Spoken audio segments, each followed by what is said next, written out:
So that's lovely, thank you. Yeah.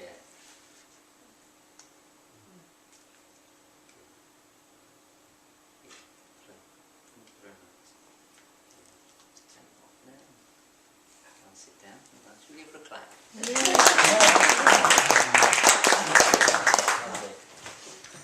So we can repeat this this blessing after me. Blessed art thou, O Lord our God.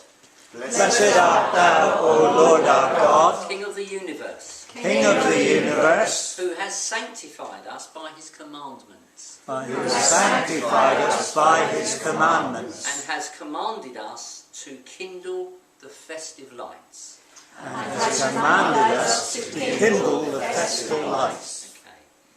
And in Hebrew, you can say Happy Passover to each other. That's Chag, Chag, Pesach, Pesach, Sameach. Sameach. So if you want to say that to each other, Chag, Chag, Pesach, Sameach. Chag, Pesach, Sameach. Okay, that's lovely. Now, as we go on in our observance, you've got a cup of grape juice in front of you. This isn't to drink all down. It's not because you're thirsty. It's ceremonial, so it's to be sipped. Is that all right? Yeah. And if we catch anyone sipping out of turn, then they have to go and stand in the corner. So you can only drink when you are bidden to do so. And the first cup is the cup of Kiddush. And as you'll know, won't you? Kiddush. It's the cup of sanctification. Okay, first cup. So what we do is we lift up our cups. Okay. And when we drink leaning to the left. Alright, so if you can do that, it's only a sip. Alright, so off you go. Little sip. Lovely, put that down. And the reason they lean to the left is when they used to eat in those times, they would recline, wouldn't they? So they would be leaning on their left side, and they'd be eating with their right hand usually. And it's a symbol and a reminder of freedom, that they're free. And this whole celebration really is about freedom. And if you can repeat after me, blessed art thou, O Lord our God. Blessed art thou, O Lord our God, King of the universe. King of the universe, Creator of the fruit of the vine. Creator of the fruits of the vine. Yeah, okay. You want to try that in Hebrew? Yeah. Okay. Baruch atah Adonai. Baruch atah Adonai, Eloheinu. Eloheinu, Melech haolam. Melech haolam, Borei pri. Borei pri, Hagafen. Hagafen. Amen. Amen. Okay, Hagafen. That's grapes or the wine. Yeah. Okay, so the first cup is the cup of Kiddush, and it's the first promise. I will bring you out from under the yoke of the Egyptians. First promise. Actually, I think it's in about Exodus 3. There's a number of I wills. And, it's one of those, no it's not, it's, oh I thought it had moved. It's Exodus 6 if you're interested or you want to look at it later on. Exodus 6:6 says, therefore say to the Israelites, I am the Lord, and I will bring you out from under the yoke of the Egyptians. I will free you from being slaves to them, and I will redeem you with an outstretched arm and with mighty acts of judgment. I will take you as my own people, and I will be your God. Then you will know that I am the Lord your God, who brought you out from under the yoke of the And I will bring you to the land I swore with uplifted hand to give to Abraham, to Isaac and to Jacob, I will give it to you as a possession. I am the Lord. So that's a lovely, some verses from Exodus 6. So the first cup is the cup of Kiddush. Now at this point, we don't have to do it today, but we could wash each other's hands. Okay, so there is a sense of, and when the Hebrews would wash hands, you don't put your hands into a bowl, you would put your hands over and it would be running water. Okay, so there's a significance in running water. It's live, it's moving, and even in the houses and synagogues they would usually have something called a mikveh. Has anyone ever seen a mikveh? I'm sure some of you have. It's like a ritual bath, and there would be running water, and you'd go down into the mikveh and you would mikveh, and you would come up out the other side. And some people feel that that's how Jesus was baptised. He mikveh'd. So we get the idea that perhaps John the Baptist stood there and did this. It may be actually that John the Baptist didn't do that, but Jesus mikveh'd. And I've always wondered how they baptise. You know, when we do baptism, I don't know how you do them, somebody gives a testimony and then somebody gives them a little verse and praise and a bookmark and this and that and the other, and it goes on and on and on, doesn't it? Yeah. And you can take the whole evening on about four or five baptisms. Well, on a day of Pentecost, when you've got thousands of people being saved, God, that must have taken that was a long service. But of course, if there's a sense of mikvehing, then that is a little different. So there's a washing of hands. Now, in front of you on your table, you've got some food. I think it's all there. And one of the things you've got is you've got parsley. All right, can you see the little green bit of parsley? And the type of parsley, I don't know if that's not fresh parsley, is it? No. With the fresh parsley, you can sort of, it's like the hyssop plant. Okay, when they daubed the blood on the lintel posts, it was with a hyssop plant. It was a daubing. It wasn't sort of painting. It was daubing. So the parsley represents the hyssop plant that the blood was daubed on the doorposts with. So if you'd like to take a little bit of the parsley, that would be really good. And yeah, if you'd like to do that, you can use it and or spread it around, pass the plate around, and take the parsley. Don't forget, this represents. We don't eat it yet, we've got the plate. Well, if you just get it at the moment, and then you can grab hold of some, a little pinch on your plate, and then you can eat it leaning to the left. If you can manage two things at once, all right?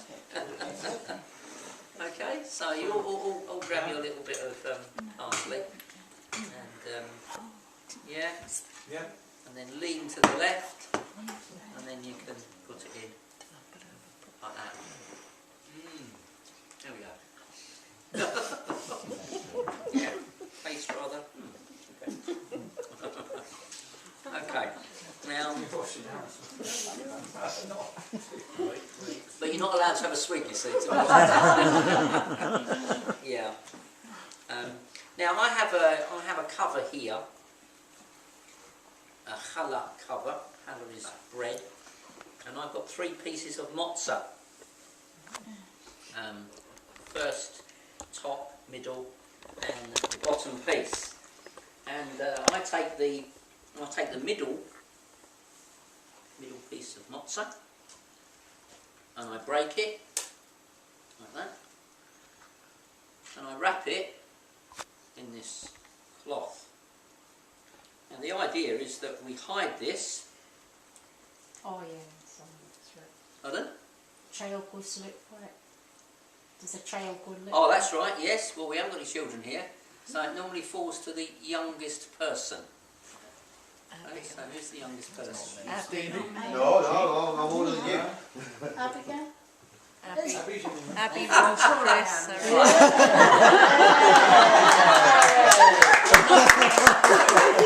you the youngest, Abigail? I think I'll probably... Right, okay. What Abigail's going to do is she's going to find it later on. So it's going to be hidden now, Abigail. And while it's being hidden, you're going to hide your eyes so you don't know. And we'll make noise and go, ugh. So whoever hides it, you won't have a clue where they've walked in the room. Is that all right? That's fun, yeah. So if you'd like to do that now, to sort of make sure she's not looking. Not peeking. Peeking, So close would those you eyes. like to... Okay, so we'll talk amongst yourselves. Yeah.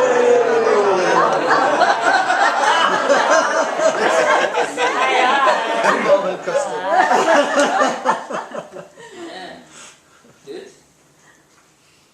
Can we ready or not? No, we just carry on and we won't tell you. Okay, you can open your eyes now. And I'll have to look, right? Not now, Oh, okay. later. Oh, keen. Yeah, a bit later. Okay. Yeah, okay. So we'll comment on that a little bit later on. But, so that's the middle piece, which has been broken.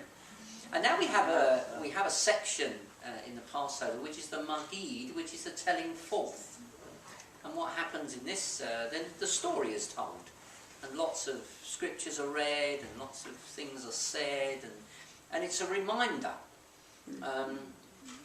which is the book in the Old Testament where the word reminder or remembrance is mentioned the most, do you think? Isaiah, that's a good one. Exodus. Genesis. Deuteronomy, you The said rain. Deuteronomy, yeah. In fact, that was the book that Jesus quoted from more than any other book. He quoted from Deuteronomy one more time than he quoted from Isaiah. And Deuteronomy means a recap, a going over of the law. And that's, what we need, isn't it? We need to go over, we need it up here. So the telling forth, it says, "This is the bread of affliction which our fathers ate in the land of Egypt." So you're all looking at my plate. "Come, all you who know hunger, come and eat. All you who are needy, come share in the Passover. This year here, but next year in the land of Israel. This year as slaves, but next year in freedom."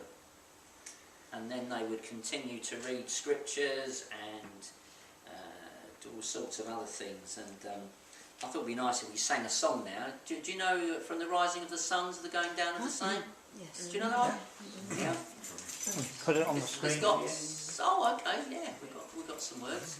Do you know the action? Yeah, go on. Would they be singing this rather than speaking it? Yeah, they wouldn't be singing from the rising. Well, they could No, be actually. not singing that. But would they be singing these words? Oh, they'd be singing songs. In Hebrew, yeah? Yeah, they'd be singing songs. It's a time of celebration. Right, okay. So as they're going through the story, they're celebrating their deliverance. Yeah. And you'll know if you've done other Jewish feasts that they're all around food and they're all around celebration.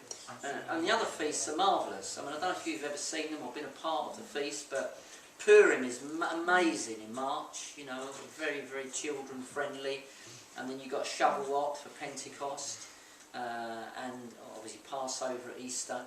And then you've got tabernacles around September time. That's lovely. We all build tabernacles and we all eat under and walk round and sing and dance and all that. And then you've got Hanukkah at Christmas, the Festival of Lights. And Jesus went to the festival. He went there. So, these are, most churches do the Passover, but there are other lovely, lovely, beautiful feasts that, are very meaningful. So there we go, from the rising of the sun to the going down of the same. Do you want to stand? And we can sing this together. Do you know the actions? Do you do actions around here? From the rising of the sun. No? Let's go. From the rising of the sun to the going down of the same, the Lord's name is to be praised. From the rising of the sun to the going down of the same, the Lord's name is to be praised.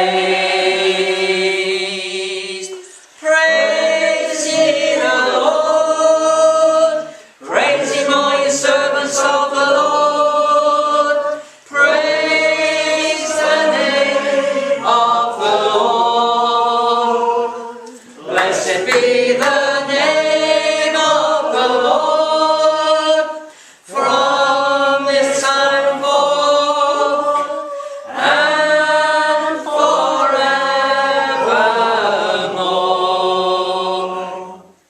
Okay, well done. You can sit down now. Singing doesn't go with past me, does it? Did you find it tickling your throat? Goodness me, right. Yeah. I'm going to stop people singing, give them some passing. Praise God. Anyway, so yeah, the Lord's name is to be praised, and it's our part. We've passed over, haven't we? We've said this morning the Hebrew word. Now, this night is different to all other nights because this is the Passover. It's different to all the other feasts. And traditionally, a child, well, as Abigail's doing something already, who's the next person who's up from Abigail, the next oldest? Rob. Not me. No, we got. you're in your 40s. I am the youngest.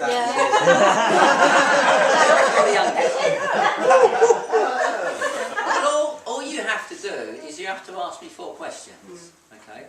What I do, because I'm. Yeah, you have to ask 4 questions, and I tell you what the questions are. So it's very easy. Okay. Is that all right? Yeah, that's fine. You manage that? Yeah, I think as long as you tell me what they are. Yeah, I'll tell you what they are. Okay. So this question, actually, it's the same question as well. So it's very easy. Yeah. So the question is, why is this night? Repeat it. Why is this night different from all other nights? different from all other nights? Okay, that's your practice. All right. So you got that. Yeah. Okay. So question 1. Why is this night different from all other nights? On all other nights, we may eat chametz and matzah. On this night, only matzah. Okay. Second question. There you go. Again. Why is this night? Why is this night different from all other nights? Oh, I see this is complicated. It's the recall, don't worry. On all other nights, we eat many vegetables. On this night, we only eat bitter herbs. Third question. Why is this night different from all other nights? On all other nights, we do not dip even once. On this night, we dip twice. I'll be coming to that later. Lastly. Why is this night different from all other nights? On all other nights, we eat either sitting or reclining. On this night, only on this night, we all recline. Okay? So you can put that on your CV now, can't you? Yeah, I can. I did the 4 questions. What was the question again? So repeat after me. And the Lord brought us out of Egypt. And the Lord brought us out of Egypt With a mighty hand. with a mighty hand And an outstretched arm. and an outstretched arm, With great terror. with great terror, With signs and wonders. with signs and wonders. Okay, so we're going to look at the plagues now. Alright, and what I've done to make it a bit interesting when children are concerned is I've got some finger puppets. Okay, so as I call out the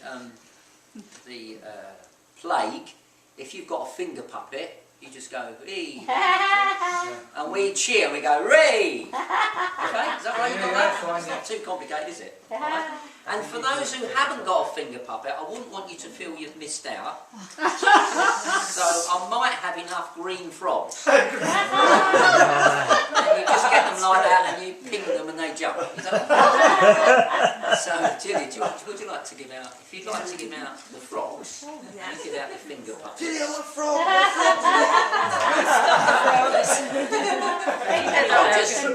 Anyone who has got a puppet can have a finger thing. Oh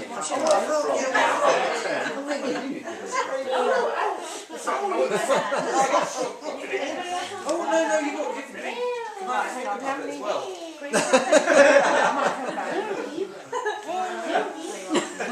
Oh, have you?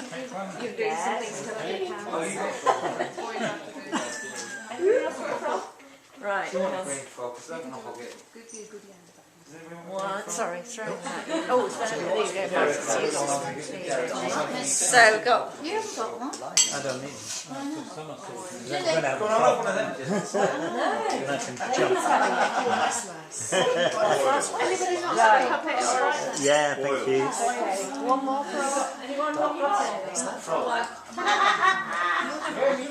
Nice. Yeah, you're not hit the nose. Oh, much more fun. Okay, maybe on ladies.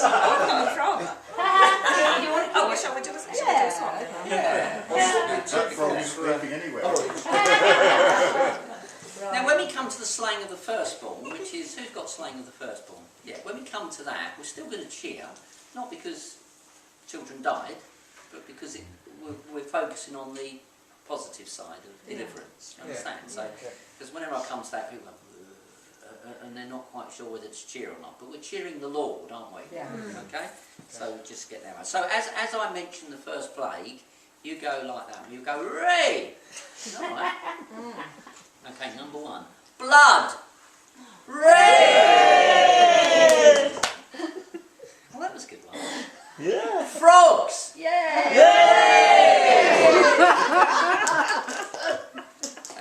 probably got lice!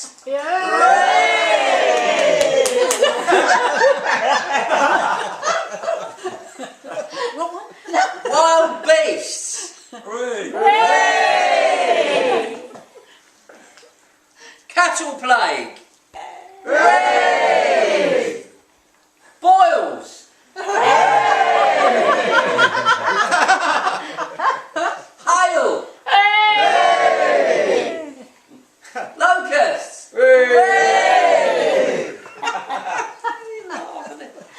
Darkness! Slaying of the firstborn!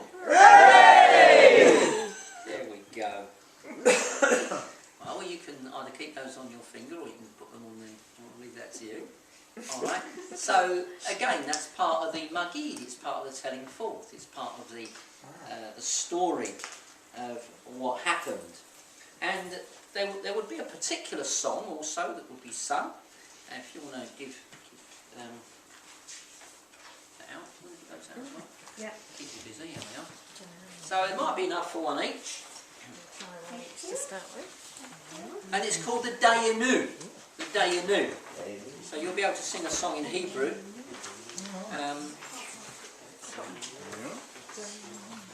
The Dayenu means it is enough. It would have been enough. So in other words, the Ilu Hotzianu, you all hear me by the way? Right, don't you? Ilu Hotzianu is he brought us. Hotzianu Mitzrayim. Mitzrayim is Egypt. So had he brought us all out of Egypt, then it would have been enough. The second one, the Shabbat. Had he given to us the Sabbath, then it would have been enough. Had he given us the Torah, then it would have been enough. So basically, whatever God gave, it was sufficient. And what does that remind you of? Sufficient. My grace is sufficient. Is sufficient for you. And I think that's lovely. When you're going through a difficult time. I just said, my grace is sufficient for you. And that should be enough, shouldn't it, really? Dayenu, it is enough. So I'll sing it, and then we can sing it slow, medium, and then fast. Alright? Ilu Hotzianu mi Mitzrayim, Hotzianu mi Mitzrayim Dayenu. Want to try that? Ilu Hotzianu mi Mitzrayim, Hotzianu mi Mitzrayim Dayenu. And the chorus. Dayenu, Dayenu, Dayenu, Dayenu, Dayenu, Dayenu, Dayenu, Dayenu, Dayenu, Dayenu. Second verse.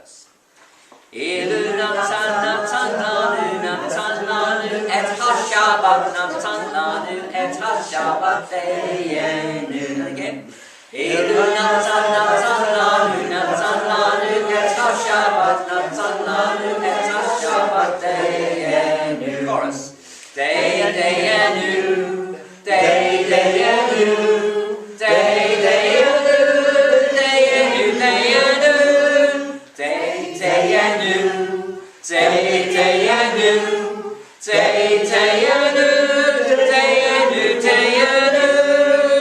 Last verse.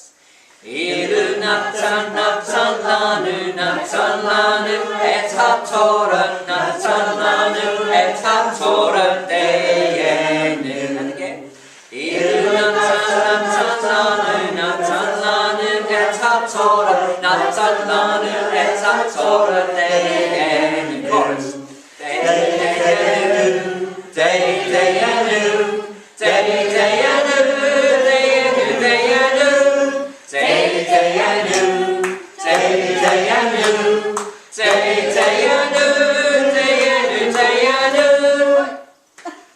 Now we'll just sing one of the verses each time, followed by the chorus, but we'll sing it a lot faster now. Is that okay? Alright. Ready? Go. Ilu Hosianu, Hosianu, Israel, Hosianu, Israel, Deyenu, Deyenu, Deyenu, Deyenu, Deyenu, Deyenu, Deyenu, Deyenu, Deyenu,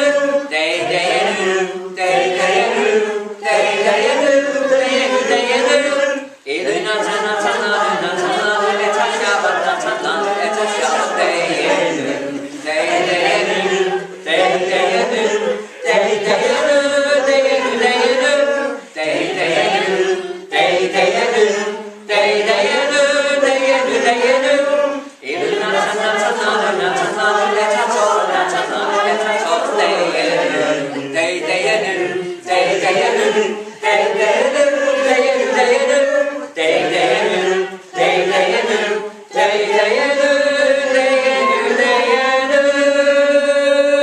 Well done. Give yourselves a clap. Okay. So various other readings about the Passover, and then we come to the second cup, and it's the cup of Haggadah, and that relates to the promises that we read earlier on. I will free you from being slaves to them. So if you'd like to take your cup, yeah, and lean to the left, have a little sip. Oh, that's much better now, isn't it? Yes. It was a long time since the first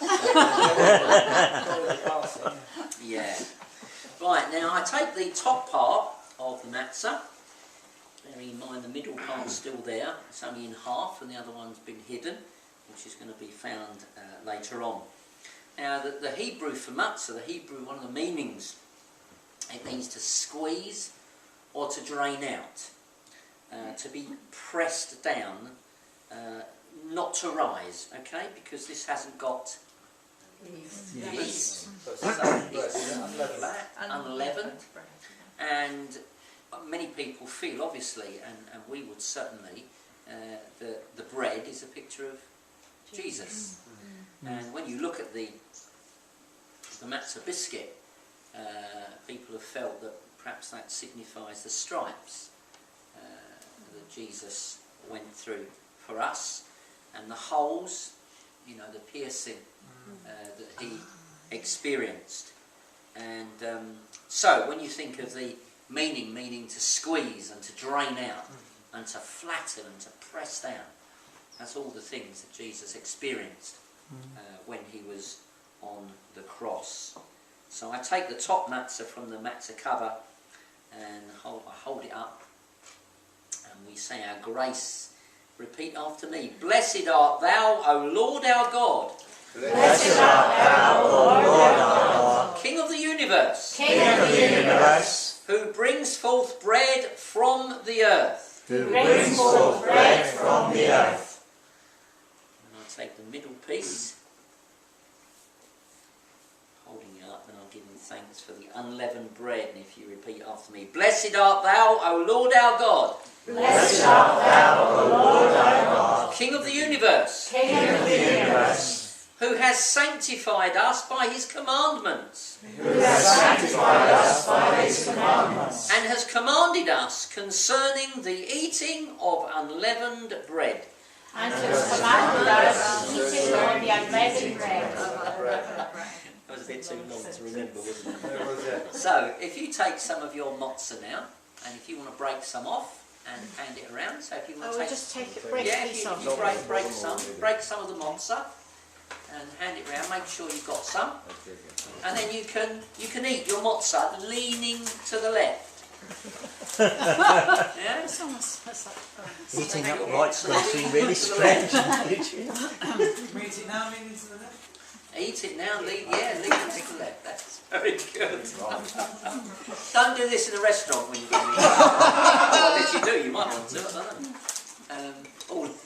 Can you imagine? Yeah, leaning to the left. Okay? So have a good old munch of that, yeah. Nice. Yeah. Don't get no swigs afterwards. Much better than the parsley. Much better than the pasta. Now we come to the bitter herbs. It's called the maror. Maror, you've come across a word like it, haven't you? Do you remember?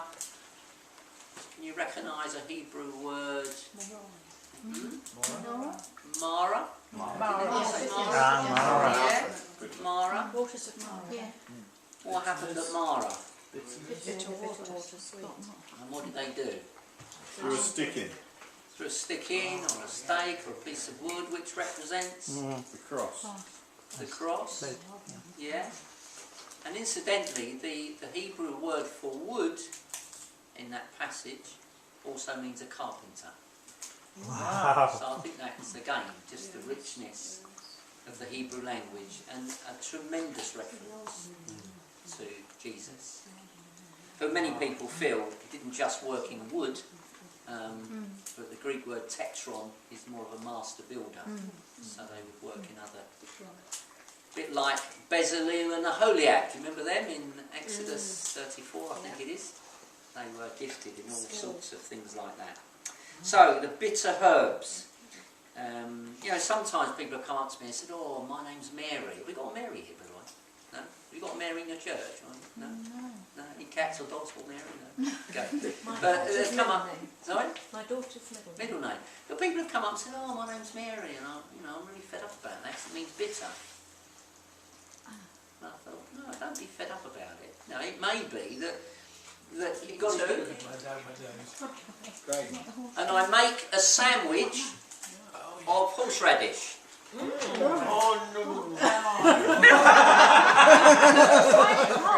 I offer it to the person I want to honour.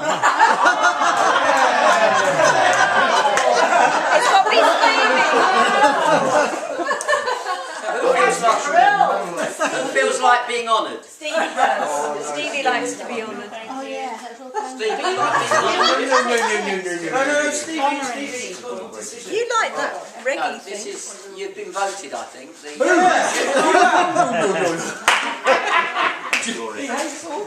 Oh, come on, guys. This is called the Hillel sandwich. Praise the Lord.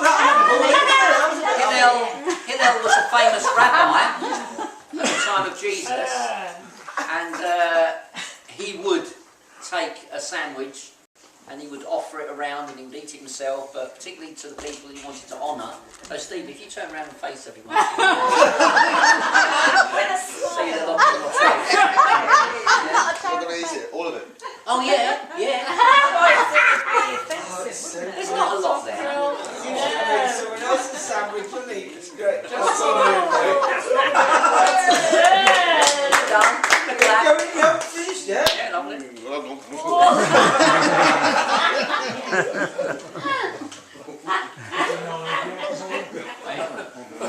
Now you may recall that in John 13 there's something called a sop, and the sop was given to the person that you wanted to honour. And they likened the Hillel sandwich, or it is likened to the sop which Jesus gave To Judas. So it's quite remarkable, I think, that Jesus followed that custom and honoured the very one who was going to betray him. Wow. And you and I wouldn't do that, but Jesus did. So I think that's remarkable again, the love and the grace of God in that situation. And so, you know, if there was more of a meal here, we might have a meal at this point. Sometimes people have a meal, but we're going to carry on with our little demonstration. And on our plates, we have some egg, and we also have a little brown mixture. Have you got that mixture? Yeah. Well, that's called haraset. Repeat. Haraset. And again. Haraset. It's very guttural. Wise not to say it when you've got anything in your mouth. It's made up of currants and apples and honey and cinnamon, and it's drizzled with a little bit of grape juice, isn't it? Oh, Made nice. by Julie. It was a few of us. A corporate effort. Ada, Robert, Angie, and Lovely. I. Yeah. We all So had to go. with your mozza, if you want to dig a little scoop into the haraset mixture, and the haraset mixture resembles the mud. The mud resembles the mud that they would use. Yeah, leaning to the left. Yeah, it's, you need to blend it, but we didn't. So if you want to lean to the left as well, that would be really good. Yeah, you're allowed to eat it when you've got it, and you can lean to the left. Not polemical, this, is it? Lean to the left.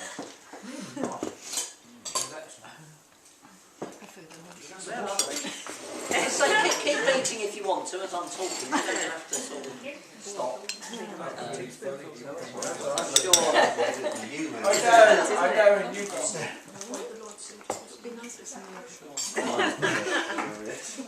Yeah. Okay, now the other item, well there are two other items. One food item and another item which you haven't got. This other item is the bone. A lamb shank bone. And they're combined really, they have an effect on each other. And the egg really stands for mourning. If you've ever been to Jewish weddings, apparently I've never been to one, but apparently afterwards they will have egg for their refreshment time. And egg stands for mourning. And mourning because there's no temple anymore.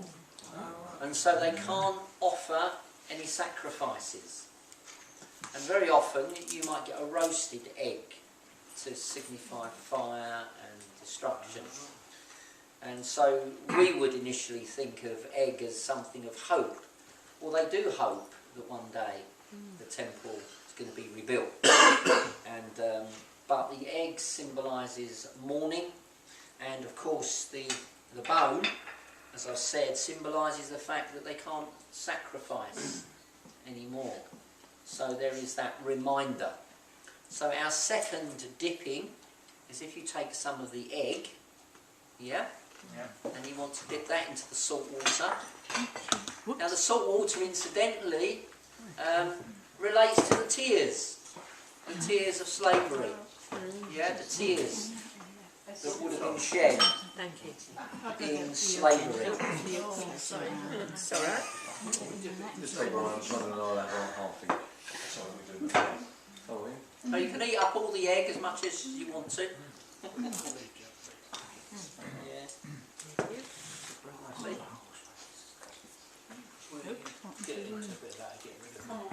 Leaning that way and so that way.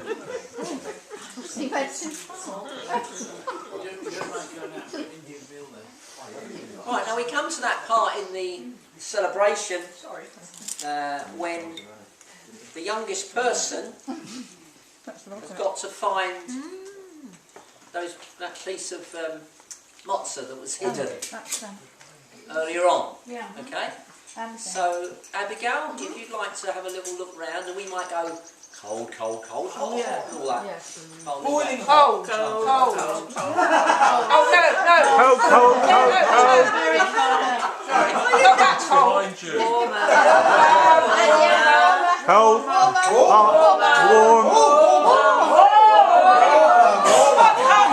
warm. Get it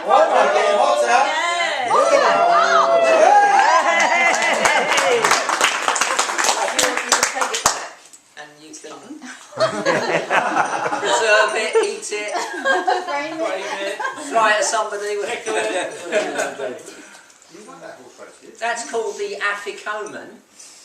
Afikomen is a Greek word which means that which is to come. It's like a dessert, really, which is something that you have after the main meal. And from a Christian point of view, not necessarily from the Jewish point of view, but from a Christian point of view, we're thinking that the bread with the matzah was broken, it was covered, so there's the sense of death, burial, and then resurrection of Jesus. From the Jewish point of view, that which is to come, we've already said that they are believing. You see, they are looking for the Messiah, aren't they? Still. Yeah. And so there is that sense of that which is to come. Not only with the Messiah, but with their temple. And so what happens is I have another space here next to me. I haven't really kitted it out as much as you, but this is for Eliyahu, which is Elijah. And the thought is that if Elijah comes, he's the forerunner. So if Elijah comes, the Messiah's not far behind. So again, the youngest person, we've had the two youngest. Who's the next one up from you two? Chris. Stevie. Chris? Stevie's not as young as you think. He's he is. 55. Yeah, 52. So you're young, Chris. right? I'm 51. And Yeah, I'm you're not younger. younger. You're next then. Wow. How old are you, Stevie? I'm 53 this month. Well, there we go. That is you, So Chris. you're the next I one. can't believe there's nobody else under 50. Right, so what you need to do, Chris, is I'm you under 50, need to but go there's to no the one else. front I know, door. yeah. Right, so Yeah. let's say that. Can we say that's the front door? Yeah. Can we close that door? Is that all right? Yeah. Can you want to come in? You come in. Yeah. Yeah, close the door. It doesn't really work with the glass door, but and you have to go to the door, open it, Yeah. and say Elijah. Right, see if Elijah's there. We'll see. You have to see if he's there. Are you there? So, Elijah! are you there? Oh, Yeah. Can you see a chariot or anything? Or? Not quite, no. What's that then? What's the So other dog called? you come back and you say he's not there. He's not there yet. So you sit down, all right, and we go. Oh, never mind. Ah, never mind. Next time. Next time. time. Okay. So Elijah's the forerunner, and of course, if Elijah was there, we'd welcome him in and we'd sit down and he'd join us. Yeah. See, which is why there's a seat there for Eliyahu. And so that's the Elijah, and that's the cup. And we're going to take the third cup now. The third cup. I don't think we've done the third cup, have we? And this is the third cup. This is the cup which people believe that Jesus took Right. at the communion time, the Last Supper. And we would think, oh, just one cup, but actually there were cups before. Okay? So, we take the third cup, leaning to the left. All of it? No, there is one more cup. And this is the cup of redemption. The cup of redemption. Because it said in that passage that we read, I will redeem you with an outstretched arm. Okay, so that's the redemption. I I mean, normally I would, or you don't have to, but I would get all the men to put a little kipper on, you know. Has anyone ever worn one of these before? Okay, I've got a number of them. I don't wear them, generally speaking, and and this is a kipper. I wonder why. Well, they do keep falling off. You have little clips, Yeah. you know, to keep them on, you see. But this is a this is a kipper or a yamulki or a skull cap. Oh, And much to my shame, when I was at school, I don't know how old I was, 12 or 13, I used to sit next to a boy called David Caleb. What a wonderful name, Caleb. Oh, Caleb, in the Bible, Caleb. And he used to wear one of these.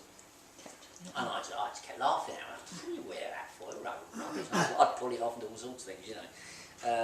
But I know different now. And I know why they wear it, and it's a covering, isn't it? There's a sense of respect and awesomeness of God, and this is their covering. But hey, what do you know? We don't need it, do we? Do we need it? We don't need it. Why? Because we have a covering. We have the one who has gone in before. Okay? And then, it does your heart good just to think about that, doesn't it? It's wonderful. He has gone in before. And there's a lovely little verse which I just want to share with you, and which is not part of the Passover. I just thought I'd throw this in. Where is it now? Oh, if you look at Genesis chapter.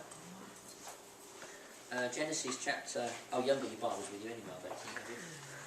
Genesis chapter. Where's it gone again? Oh, well, Genesis chapter 6. It's talking about the ark. Verse 14, it says, "Make yourself an ark of cypress wood, make rooms in it and coat it with pitch inside and out." That word pitch is kippah. Because without the pitch, it wouldn't be watertight. It wouldn't float and it would sink. So the kippah, the pitch, covers it, protects it. Isn't that lovely? That's exactly what it means. So we don't wear one, but actually we know more than the people who do. And that, so, you know, make a little note of that. The pitch is the word kippah. What verse is the pitch? What verse was that? Genesis 6 verse 14. Take the ark and etc. etc. And incidentally, the ark, it says in Hebrews 11, it describes the ark as the ark to save. The ark to save. And the word ark there, and the word for ark is the same for Moses, the basket. It's an ark, it's something that saves. And it saved him from water. The ark saved from water. And we have been saved, have we not? And so the fourth cup is the cup of completion. The cup of completion. And this is the cup that we're going to share one day with the Lord. What a thought. What a wonderful thought. The real marriage supper of the Lamb. And we're all going to be together, and it's going to be a party that no party ever can touch. You looking forward to that? Yes. Absolutely. And that is when the marriage between the bride and the groom is consummated. When we get there. At the moment, we're engaged. We're betrothed. But one day it's going to be a marriage supper of the Lamb. And we're all going to be there. Isn't that wonderful? Hallelujah. Yeah. As it says in Revelation 19, no more tears, no more sadness, no more heartache. It's all going to go. Ooh. Hallelujah. So we take our cup and we lean to the left. We drink to that. This cup of completion. Yes. And you can drink all of it. Amen. Yeah.